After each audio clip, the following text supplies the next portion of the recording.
Bom dia, mulheres, que Deus te abençoe. A palavra de hoje é uma palavra sobre processos, sobre posicionamento e sobre influência, sobre isso que a gente vai falar. Se você tiver com a sua Bíblia aí, eu queria ler um trecho com você que está em Atos, no capítulo 16, no versículo 13. Aliás, vamos ler 11, do 11 até o 15, quatro versículos, sim, ok? Partindo de Troade, navegamos diretamente para Samotrácia e no dia seguinte para Neápolis. Dali partimos para Filipos, grava esse nome, fechado? Na Macedônia, que é uma colônia romana e a principal cidade daquele distrito. Assim ficamos ali vários dias. No sábado saímos da cidade e fomos para a beira do rio, onde esperávamos encontrar um lugar de oração. Sentamo-nos e começamos a conversar com as mulheres que estavam reunidas ali. Uma delas que eu via era uma mulher temente a Deus chamada Lídia, vendedora de tecido de púrpura da cidade de Tiatira. O Senhor abriu-lhe o coração para atender a mensagem de Paulo. Tendo tido batizado, bem como todos os de sua casa, ela os convidou, dizendo: Se os senhores me consideram uma crente fiel no Senhor, venham ficar em minha casa. E ali ela nos convenceu. Eu queria falar com vocês hoje sobre esse trecho, sobre essa mulher, é, que é uma mulher muito importante no Novo Testamento e que traz algumas chaves e algumas lições aqui para a gente, bem importantes no dia de hoje, tá? A primeira coisa que eu queria ver com vocês aqui são as características de Lídia, né? Então, o que que a gente tem aqui no texto que descreve ela? Primeiro, que ela era uma mulher, assim como eu e você, ok? Segundo, ela era uma mulher temente a Deus, como eu e você. Sim ou não? Quem se identifica? Todo mundo na mesma página?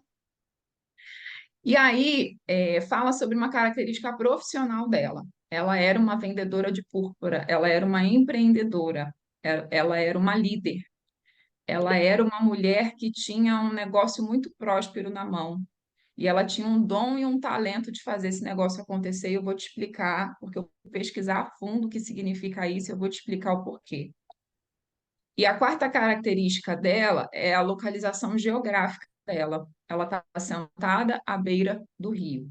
Então, essas são as principais coisas que a gente tem aqui para observar sobre Lídia, sobre quem era Lídia, sobre o que que aconteceu com ela, naquele momento. E aí, a segunda coisa que eu quero dividir com vocês aqui é sobre essa característica profissional dela, vendedora de púrpura. E nas minhas pesquisas eu achei algumas coisas bem importantes e interessantes sobre isso. Púrpura, né, um tecido de púrpura, significa um tecido tingido por um processo muito, muito, muito específico. Naquela época, a indústria têxtil não é como hoje, né? Então, os tecidos, eles eram, né, literalmente produzidos à mão, né, com alguns equipamentos, mas feitos de uma maneira muito manual, e todos eles tinham a mesma cor. E para você ter um tecido com uma cor diferente, custava muito caro, muito, muito caro. Só que a cor púrpura é uma cor que é uma mistura de vermelho com azul, com tons de vermelho, com tons de azul, que resulta num roxo, num vermelho quase roxo, é uma cor muito específica também. E não era uma cor fácil de ser encontrada. Essa cor era uma cor que era utilizada nas togas reais, então só nobres utilizavam esse tecido com essa pigmentação, somente oficiais do Império Romano. Então, as roupas dos oficiais alta patente do Império Romano, elas eram confeccionadas, as capas, elas eram confeccionadas com esse tecido, com esse tingimento, com essa pigmentação. E somente gente muito rica. Então, eram só essas três condições que usavam tecido de púrpura, ok?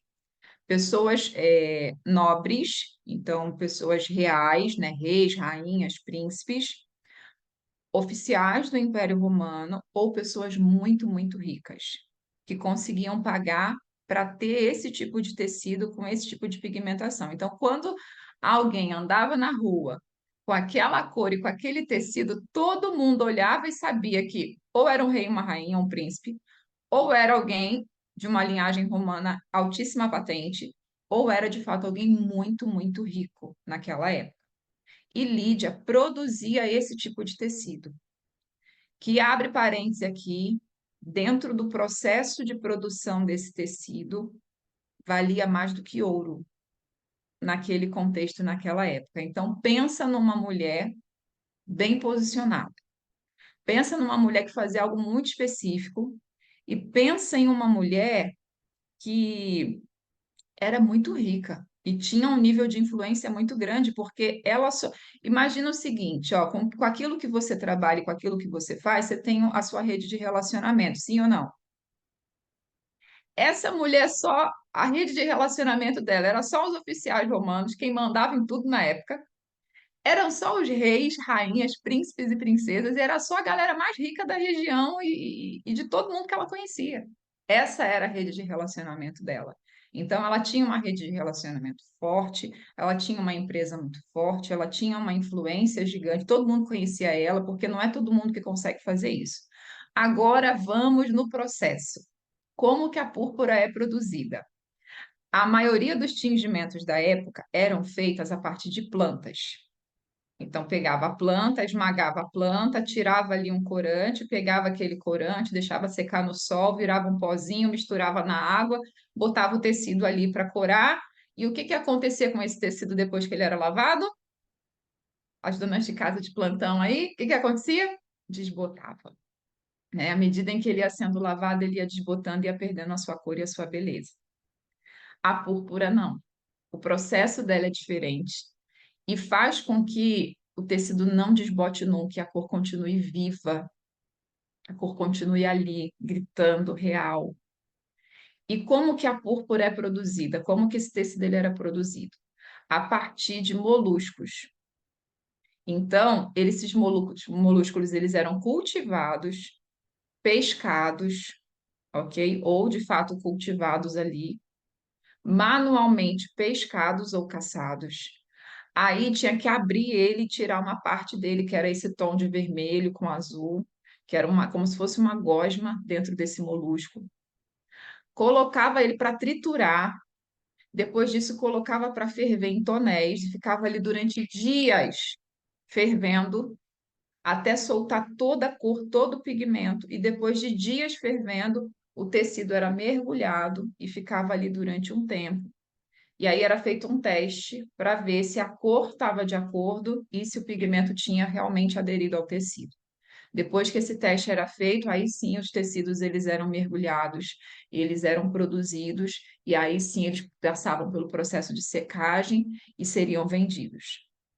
Olha a diferença do processo.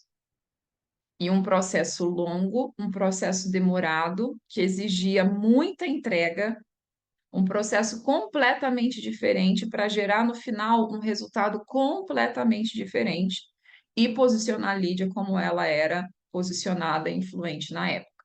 Então, só aqui a gente já tem algumas chaves, sim ou não? Entendedoras entenderão. Aquilo que a gente está produzindo pode ser algo comum, que vem das folhas, né? Vem das plantas e vai ter um nível de entrega, um nível de qualidade, um nível de processo.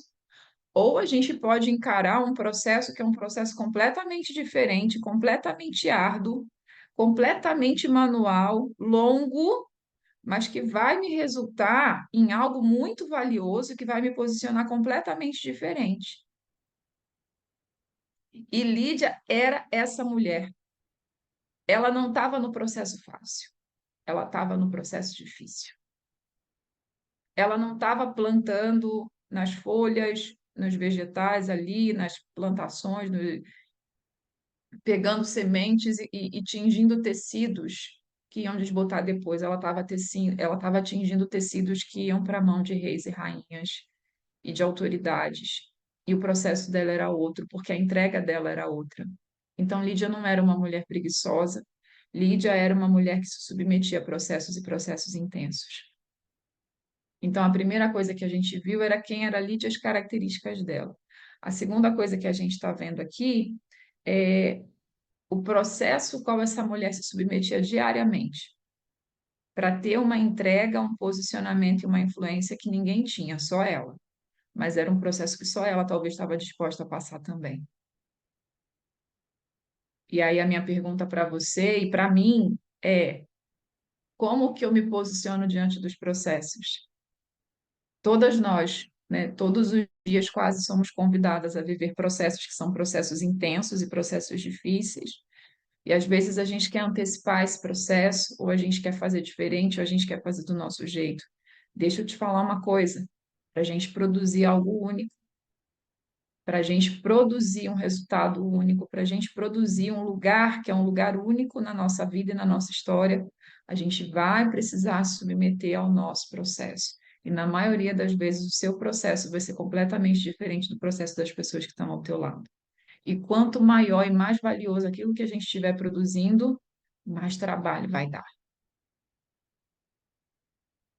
Cultivo molusco, caço molusco, pesco molusco, abre o molusco, raspa a gosma colorida, põe para ferver, espera dias, testa a cor, mergulha o tecido, põe para ferver, põe para secar, tá pronto, posso vender. Isso aqui tá pronto para ir para o destino final, num longo processo. E nós estamos vivendo dias em que tudo acontece muito rápido, né? Eu gosto de falar sobre isso porque é mais didático, é impossível. Com 2 cliques aí você pede uma comida e ela chega em 30 minutos na porta da sua casa. Com 2 cliques você pede um carro que você escolhe, se é um Black, se é um VIP, se é um X, e ele vai parar na porta da sua casa, do jeito que você quiser. Com ar-condicionado, sem ar-condicionado, um carro mais barato, um carro mais caro. Com 2 minutos você reserva um hotel 5 estrelas ou um Airbnb. Então, com 2 cliques, com 2 minutos, você coloca a sua música preferida. Antes, quem aqui é da época do rádio, né? A gente ficava ali ouvindo rádio e pedindo a Deus para tocar a nossa música favorita. É ou não é verdade? Quem é dessa época aí? A gente ficava assim, não, porque a minha música toca geralmente nessa hora aqui. Aí naquela hora você ligava lá o rádio para você ficar esperando a tua música favorita tocar.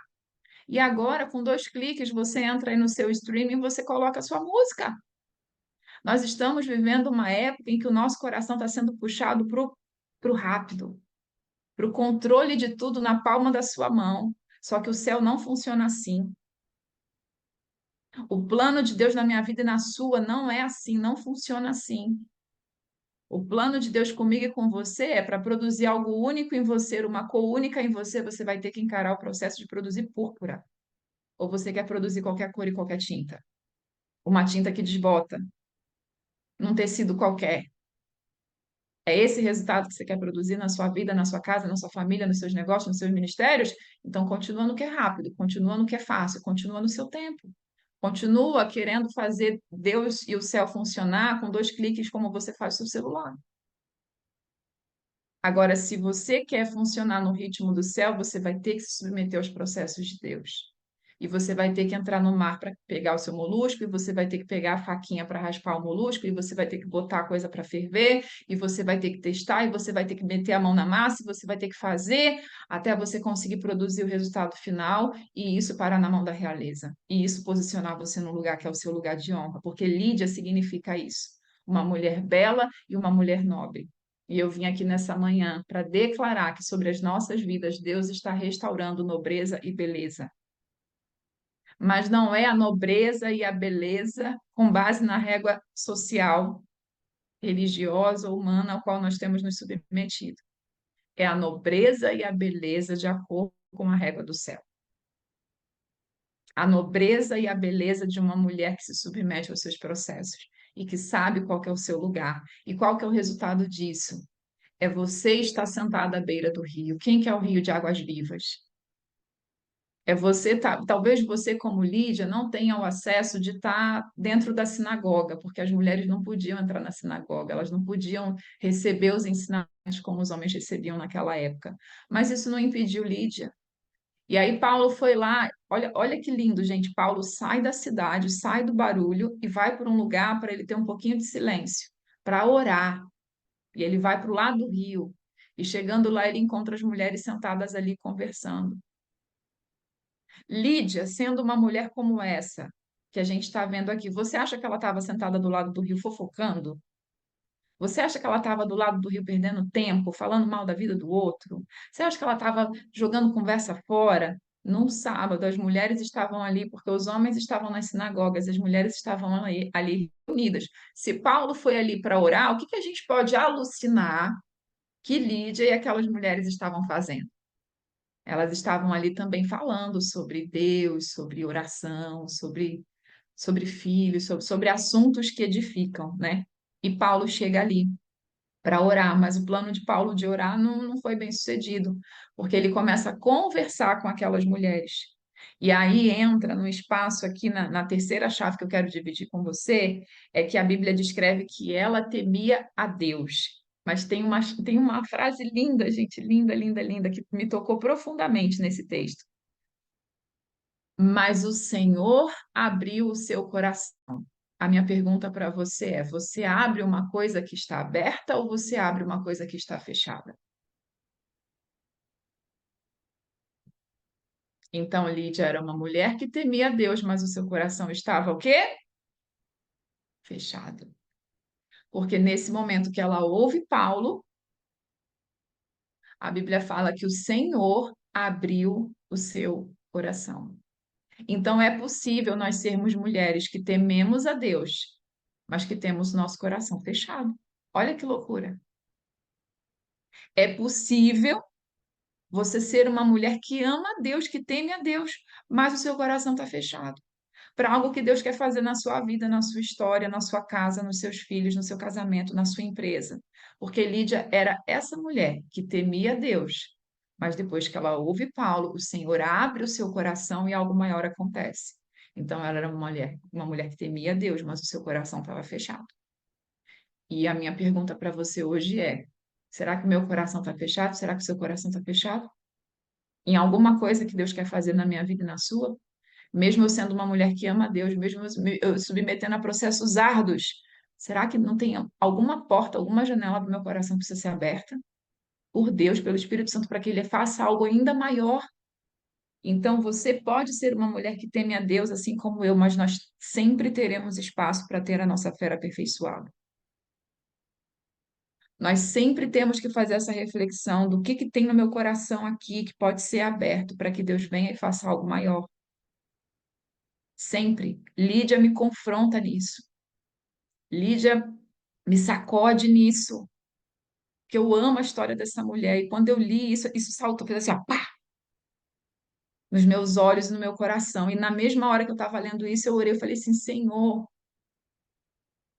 abre os olhos, as portas do meu coração agora. Faz isso que só o Senhor, só o teu Espírito pode fazer, porque talvez eu não esteja enxergando onde está fechado, onde meu coração está fechado. E mesmo eu sendo uma mulher que teme ao Senhor, talvez meu coração esteja fechado em algo tão importante, que é o que falta para o Senhor fazer algo maior na minha casa, na minha vida, na minha família. Talvez você precise fazer como Lídia, e como Paulo, sair do barulho da cidade e ir para o lado do rio. E se sentar do lado do rio. Sai do barulho da agitação, das preocupações, da ansiedade, daquilo que tem roubado a sua paz.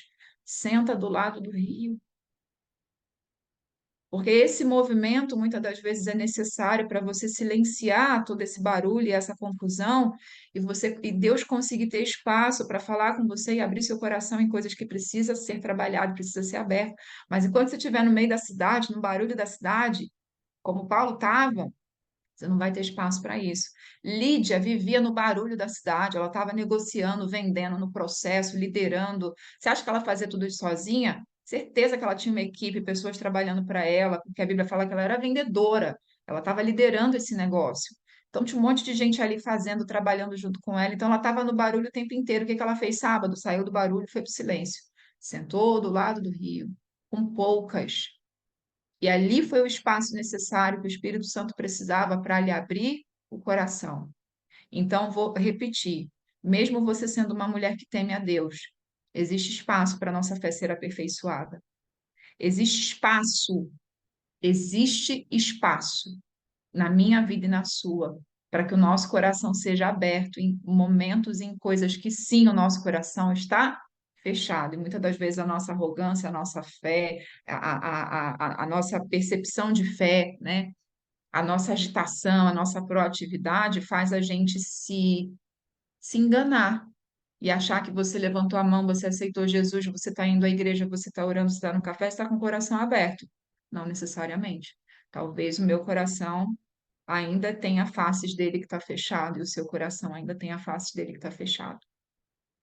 Quarta chave que eu quero dividir com vocês sobre Lídia. Ela foi transformada a partir desse momento em que o Senhor abre o seu coração nessa conversa, em tudo isso que aconteceu, mas ela não guardou isso só para ela. Naquele mesmo momento, ela se batiza, e a Bíblia fala que todos da sua casa se batizam. E quando a gente vai olhar o original, esse todos da sua casa significam seus familiares, seus funcionários, seus servos, todo mundo que estava debaixo da jurisdição dela, todo mundo que estava debaixo ali da autoridade dela, da liderança dela, todo mundo se batizou. Porque ela viveu algo tão intenso, tão profundo, que aquilo não ficou só nela, ela transbordou naquilo e levou todo mundo junto com ela.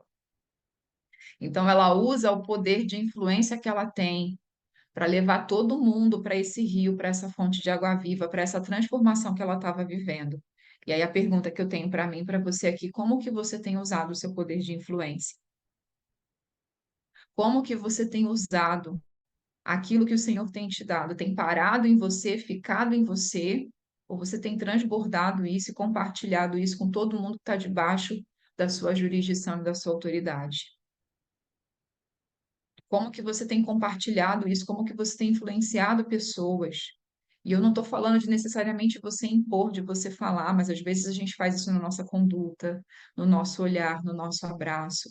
Às vezes o simples fato de você estar com o coração aberto e você estar atenta. E eu quero, no final, dividir um testemunho com vocês sobre isso.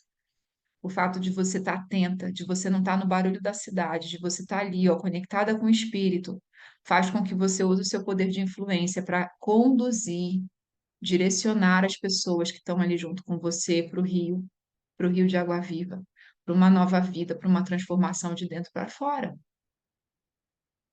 Então, Lídia não parou nela, não segurou nela, ela compartilhou e ela transbordou. Então, como que você tem usado a sua influência, o seu poder de influência, de comunicação, de persuasão, para transbordar a vida, para conduzir outras pessoas para o rio? A quinta chave que eu quero dividir com vocês está em Filipenses 4, do 10 ao 20, mas acho que eu vou ler só um versículo com vocês. Paulo está escrevendo para a igreja de Filipe. Lembra que eu falei com vocês? Guarda esse nome, porque Lídia estava onde? Em Filipe. E aí, lá em Filipenses, já ó, anos à frente, Paulo, né, escreve uma carta e envia para a igreja de Filipe, uma igreja que começou na casa da nossa amiga Lídia, ok? Da nossa amada Lídia aqui. Estamos falando sobre ela. E aí Paulo fala assim, ó, alegro-me grandemente no Senhor, porque finalmente vocês renovaram o seu interesse por mim. De fato, vocês se interessavam, mas não tinham a oportunidade de demonstrá-lo. Não estou dizendo isso porque esteja necessitado, pois aprendi a adaptar-me a toda em qualquer circunstância. Sei o que é passar necessidade, sei o que é fartura, aprendi o segredo de viver contente em qualquer situação, seja bem alimentado ou com fome, tendo muito ou passando necessidade, tudo posso naquele que me fortalece. Apesar disso, vocês fizeram bem em participar das minhas tribulações. Como vocês sabem, Filipenses, nos meus primeiros dias de evangelho, quando parti da Macedônia, nenhuma igreja partilhou comigo no que se refere a dar e receber, exceto vocês. Esse texto é muito famoso, né? Porque a gente usa só o tudo posso naquele que me fortalece, mas eu quero fazer você ver que Paulo está escrevendo para a igreja de Filipe, ele está dizendo o seguinte: ó, nenhuma igreja ofertou, nenhuma igreja patrocinou, nenhuma igreja teve junto comigo, só vocês, uma igreja que começou na casa de Lídia. Uma igreja possivelmente liderada indiretamente por Lídia. A única igreja que financeiramente investiu no ministério de Paulo. A única igreja que comprou a briga com ele, que mandou recurso para ele. A única igreja que se importou em como que ele estava, em demonstrar isso de maneira prática, de maneira viva, foi a igreja que começou na casa de Lídia. Uma mulher rica, influente, uma boa capacidade de comunicação, que temia Deus, que abre o seu coração, faz história na vida dos seus e não só na vida dos seus, patrocina a expansão do Evangelho, ao ponto de eu e você estarmos falando sobre ela aqui, a ponto de Paulo ter pregado para centenas e milhares de pessoas, porque a igreja dela, e por que não a gente alucinar e dizer que o negócio dela, o coração generoso dela, investiu. Porque a gente vai lendo, ela chama eles para ficar na casa, ela hospeda eles, ela cuida deles, ela demonstra um coração generoso e entregue. Então eu consigo alucinar isso. Que Lídia era aquela que pensava assim: eu vou mandar recurso, essa mensagem precisa se expandir. Aqui está tudo bem, a igreja está crescendo, minha família está guardada. Mas será que Paulo está precisando de alguma coisa? E é sobre isso. É sobre o nosso coração, os nossos recursos, a nossa casa, a nossa vida, a nossa empresa está à disposição do reino de Deus. Está à disposição da vontade de Deus, do céu, dentro daquilo que de repente você fala assim: ah, Fabi, mas eu só sou uma CLT. Ah, Fabi, mas eu estou desempregada. Ah, Fabi, mas eu estou aposentada. Ah, Fabi, mas eu. Todas nós temos inúmeros mais, uma lista de mais. Rasga essa lista, se submete ao seu processo, deixa o Senhor abrir seu coração, ele vai fazer. Lídia tinha um monte de mais também na sociedade dela, no tempo dela. A Bíblia não fala, mas possivelmente ela era uma viúva ou ela era uma mulher solteira. Então, assim, ela tinha um monte de mais. Se a gente for olhar, se a gente pudesse sentar aqui, tomar um café e um chá com Lídia, ela ia ter uma lista de mais também para apresentar para a gente. E ela não. Ah, mas produzir púrpura é muito difícil. Ah, mas eu não posso ter o aprendizado da sinagoga, então eu não posso abrir a minha casa para ser uma igreja. Eu sou uma mulher. Ela tinha um monte de mais. Ela rasgou a carta dos mais dela e ela foi. E eu quero convidar você a rasgar a sua lista de mais e a você se submeter aos processos de Deus, a você usar o seu poder de influência, a você enxergar além, a você disponibilizar a Deus a sua vida, a sua voz, os seus pensamentos, os seus sentimentos, aquilo que você acha que é pouco, aquilo que você acha que não vale nada, ou aquilo que vale muito, os seus dons, os seus talentos, o seu negócio, os seus sonhos. Nós estamos num momento em que Deus está levantando mulheres para serem uma voz de destino para essa geração. E se você se calar, se eu me calar, coisas lindas e preciosas de Deus vão acontecer, como Esté, né? O socorro vai vir de outro lugar. Deus vai levantar, Deus vai fazer. Mas você quer perder isso? Eu não quero. Eu não quero perder isso. Eu quero viver isso integralmente na minha vida e na minha história. Então, o sim que Lídia deu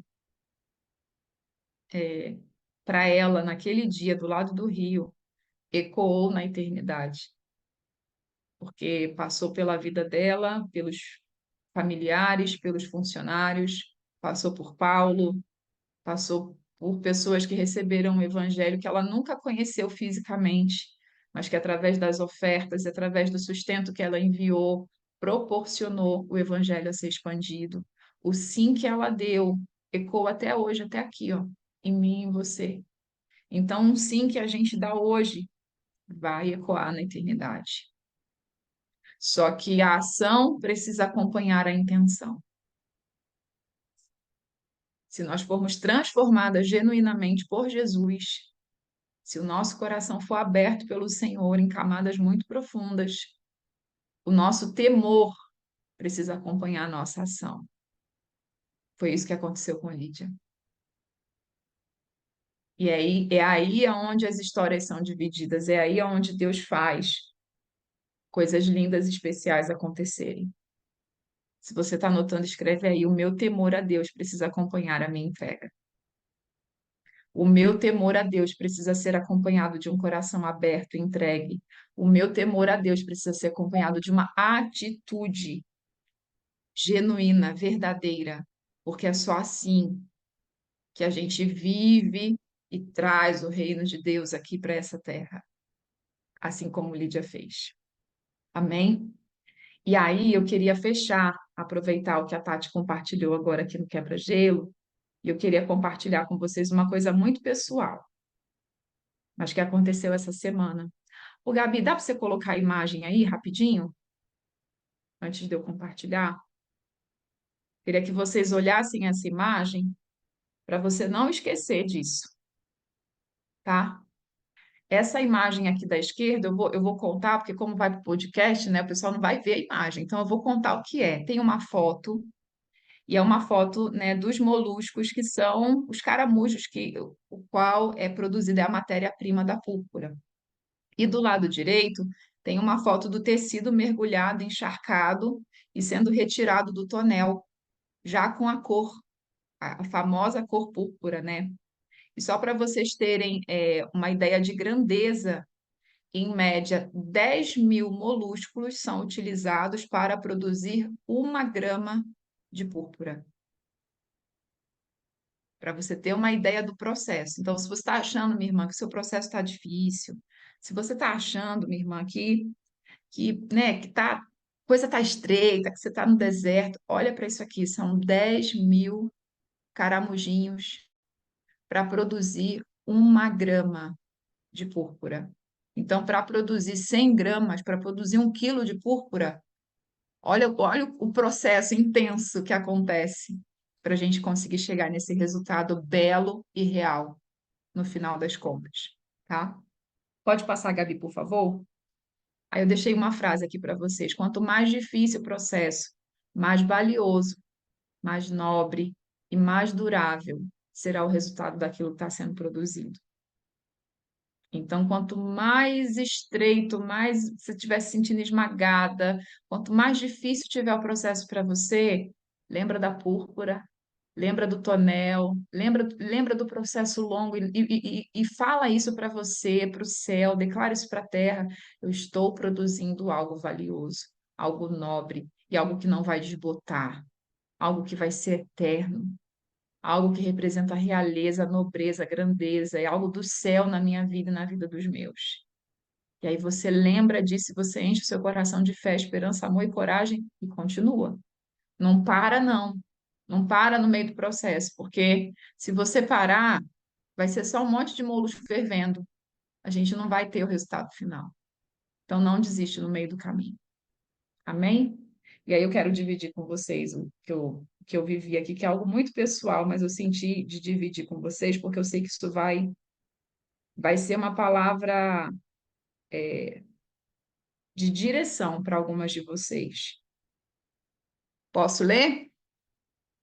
Abre seu coração aí. É uma carta para o meu filho. Me inspirei em você, Kelly. Não sei se a Kelly está aí. Oi, filhão. Hoje é dia 24/9/2024. É uma terça-feira. Foi um dia muito quente aqui em São Paulo. Um dia bem ensolarado, fez muito calor, do jeitinho que você gosta. Hoje você teve um dia muito difícil na escola. Na sua aula de educação física, teve uma competição de corrida de bastão e você perdeu. Você ficou tão chateado e tão frustrado que acabou pegando o bastão e batendo no seu amigo que competiu com você. Ele se machucou um pouquinho, a enfermeira socorreu ele e depois você entendeu o que tinha acontecido e se desculpou e pediu perdão a ele. Você ficou muito triste e muito chateado com isso. E quando eu fui te buscar na escola, você estava realmente muito triste. A professora conversou com você, conversou comigo e você ficou no Yellow, que é uma classificação de comportamento dele lá, tá? Quando eu fui buscar você na escola e depois a gente entrou no carro, você mesmo me contou tudo o que tinha acontecido. Entramos no carro e você não queria muito falar sobre o assunto. E eu te disse o quanto você é amado, independente de quanto as coisas vão bem ou quanto as coisas vão mal. Ainda assim você é amado por quem você é. E isso te encorajou e você me contou tudo o que aconteceu com detalhes. Aproveitamos isso e falamos sobre o pecado e sobre os frutos do Espírito. E você me disse, mamãe, eu quero que Deus e Jesus morem para sempre no meu coração. E eu te contei de novo sobre Jesus e sobre quanto ele nos ama, e sobre o plano de salvação de Deus, que Deus fez para resgatar todos nós, e que antes pelo pecado éramos inimigos de Deus, mas que através de Jesus, do seu nascimento, da sua morte, a sua ressurreição, nós podemos voltar a ser amigos de Deus. E falei com você de novo sobre a oração e sobre o convite da salvação e da confissão. E você me disse, mamãe, eu quero fazer essa oração. E eu perguntei se você queria fazer à noite, quando o papai chegasse, e nós fazermos juntos essa oração. E você me respondeu, não, mamãe, não posso esperar. Eu quero fazer essa oração agora. E fizemos juntos a oração mais importante da sua vida. Dentro do carro, entrando na garagem do prédio. Você de olhinhos fechados, com as suas mãozinhas juntas, fez a oração mais linda e importante da sua vida. Quando terminamos, eu contei para você que no céu estava tendo uma grande festa e que lá tem um livro muito grande, escrito Livro da Vida, e que o seu nome tinha sido escrito lá. E você me disse, mamãe, o meu nome foi escrito em letra cursiva? Porque você está aprendendo e está fascinado pela letra cursiva. E eu disse, sim, filhão, seu nome foi escrito com uma caneta de ouro e diamantes, com letra cursiva, no livro da vida que está no céu. Eu te amo, filho, e é uma honra para mim ser a sua mãe e ter apresentado para você o maior amor do mundo, o amor de Deus através de Jesus por nós. Você é um menino e um homem cheio do Espírito Santo e nasceu para a glória de Deus. Você é a imagem e semelhança de Deus, de um Deus único. Nunca e jamais esqueça disso. Com amor, mamãe. Isso aconteceu terça-feira agora, e eu escrevi essa carta para o meu filho, e eu vou imprimir, vou colocar num envelope, eu vou deixar no álbum dele, nas coisas dele aqui. Ele tem uma caixa da vida dele, e a Letícia também, eu estou fazendo a caixa da vida dela, com várias lembrancinhas, várias coisas. E enquanto eu estava lendo sobre Lídia, e isso que aconteceu na terça-feira, para mim tem uma conexão gigante, sabe por quê, mulher? Se eu tivesse no grito da cidade, se eu tivesse no agito da cidade, se eu tivesse aflita, angustiada, preocupada, ansiosa, talvez eu teria pego meu filho na escola e eu teria voltado chateada, ou brigando com ele, ou tentando convencer a ele de um comportamento. Mas o fato de eu estar ali, e essa terça-feira foi um dia muito difícil para mim também, tiveram várias reuniões difíceis, coisas acontecendo, enfim. Mas o fato de eu estar ali, de eu estar sentada na beira do rio, e de eu permitir que o Espírito Santo de Deus abra o meu coração em coisas que precisam ser abertas, quando eu me permito ser uma mulher menos ansiosa, estressada, raivosa, agitada, proativa, e eu me coloco nesse lugar em que eu falo assim, Senhor, abre o meu coração para aquilo que o Senhor quer fazer. Ele faz coisas surreais e sobrenaturais acontecer. Eu poderia ter perdido a oportunidade de viver isso com meu filho na terça-feira, se eu tivesse com meu coração agitado demais. Se eu tivesse com meu coração ocupado, fervendo por ansiedade, por raiva, por preocupação e por N coisas. E eu vou te falar uma coisa para te encorajar, tá? Semana retrasada, eu fui buscar meu filho na escola e eu fui dirigindo com som alto, cantando, declarando e tudo mais. Quando eu voltei, uma, uma abençoada me cortou, mas não só me cortou, jogou o carro em cima de mim, num lugar que se ela batesse, ela ia pegar o Henrique, e aquilo me ativou um gatilho. Gente, eu fui para cima, eu joguei o carro em cima da mulher, eu buzinei, eu só não xinguei porque eu não xingo. Mas assim, eu sou essa mulher, entendeu? Que vai no caminho cantando, dando glória a Deus, e na volta perde a linha e quer perseguir a outra e buzina e vai para cima. Eu sou assim. Que se eu tivesse num dia como esse, se eu não tivesse deixado o Espírito Santo moldar o meu coração nessa terça-feira, eu poderia ter perdido essa oportunidade, porque na terça-feira anterior não tinha espaço de eu contar para o meu filho sobre o plano de salvação, porque eu estava ocupada demais tentando xingar a outra e perseguindo a outra porque ela tinha me cortado, entendeu? Eu estava ocupada demais querendo ter razão porque ela jogou o carro em cima do meu e quase bateu no meu carro. Na terça-feira anterior, há 2 semanas atrás, talvez. Então, o Senhor tem moído o meu coração e tem me mostrado coisas e tem falado comigo de uma maneira muito pontual. E eu queria dividir tudo isso com vocês hoje, assim, coração aberto, vaidade zero, para encorajar você a você se levantar como Lídia. Você que é uma mulher que teme a Deus, assim como eu, mas que tem áreas do seu coração que podem ser ainda abertas e trabalhadas. Você que tem dons e talentos e coisas preciosas na sua vida, que tudo isso pode ser rendido ao Senhor de uma maneira real, em que o seu temor acompanha a sua entrega, em que o seu temor a Deus acompanha a sua atitude, a sua ação. E quando isso acontece, isso não para só em nós. Isso transborda na vida de quem está perto de nós. E aí nós somos essas que pega na mão do seu filho, da sua filha, do seu marido, do seu sobrinho, do seu funcionário, da sua funcionária e leva essa pessoa para o Rio. Eu tive o privilégio de levar o meu filho para o Rio terça-feira. Eu tive o privilégio de pegar na mãozinha dele, no coração dele, conduzir ele e sentar com ele do lado do rio e apresentar a ele o Rio de Água Viva. Então, essa é a palavra de hoje. É uma palavra cheia de confronto, é uma palavra cheia de coragem, mas para transbordar na sua vida e na sua história, em nome de Jesus. Amém? Eu quero orar rapidamente, se você puder, feche seus olhos, abre o seu coração. Pai, em nome de Jesus, Senhor, nós te louvamos, nós te agradecemos por esse dia. Nós te louvamos, Senhor, porque em tudo vemos o teu cuidado. Pai, que essa palavra que o Senhor semeou em nós, ela frutifique muito, ela dê muitos frutos, frutos que ecoem na eternidade. Senhor, que nós possamos hoje entender que os seus processos nos levam à nobreza, nos levam à beleza e nos levam, Senhor, a lugares únicos, especiais. Nós rendemos a Ti, Jesus, todos os nossos dons, as nossas habilidades, a nossa influência, tudo aquilo que o Senhor depositou em nós.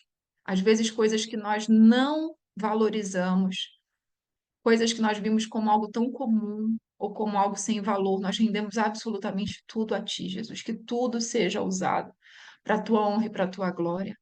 Senhor, nós declaramos, Pai, que o nosso coração pode ser aberto pelo Teu Espírito em camadas e em áreas que muitas das vezes estão fechadas e que talvez pelo nosso ego, pela nossa arrogância, por nós já temermos ao Senhor, nós acreditamos que está tudo bem, que o Senhor já está conosco, mas nós abrimos o nosso coração nesse dia e pedimos que o Teu Espírito, que o Senhor abra o nosso coração num nível mais profundo e em lugares que nós não estamos enxergando e que o Senhor faça aquilo que só o Senhor pode fazer. Eu quero levantar aqui, Senhor, um compromisso público meu, e eu sei que algumas mulheres também se levantam nisso, em que todos os nossos recursos, a nossa prosperidade, nunca, Senhor, será apenas para nós, mas será para expandir o seu reino. Nós queremos ter prazer, Senhor, em ofertar. Nós queremos ter prazer, Senhor, em colocar a nossa vida, a nossa empresa, o nosso dinheiro ao favor da expansão do teu reino, em abençoar outras pessoas, em patrocinar, Deus, a pregação do evangelho para crianças, para adolescentes, para mulheres, para homens, para idosos. Senhor, nós queremos colocar a nossa vida, os nossos recursos como oferta diante do Senhor e pedimos ao Senhor, Deus, nos dê um coração generoso, um coração que investe naquilo que é importante para o teu coração. Nós te entregamos esse dia, Pai. Te entregamos a nossa vida. Nós saímos agora do agito da cidade, sentamos ao lado do rio para ouvir a tua voz. E que, em o nome de Jesus, a nossa vida, a nossa casa, os nossos familiares, funcionários, amigos, todas as pessoas que têm contato conosco, que elas sejam abençoadas tremendamente a partir do nosso posicionamento em Ti e a partir, Senhor, dos grandes milagres que o Senhor está fazendo dentro de nós, no nosso caráter, no nosso coração, em nome de Cristo Jesus. Amém. Amém. Que Deus te Amém. abençoe.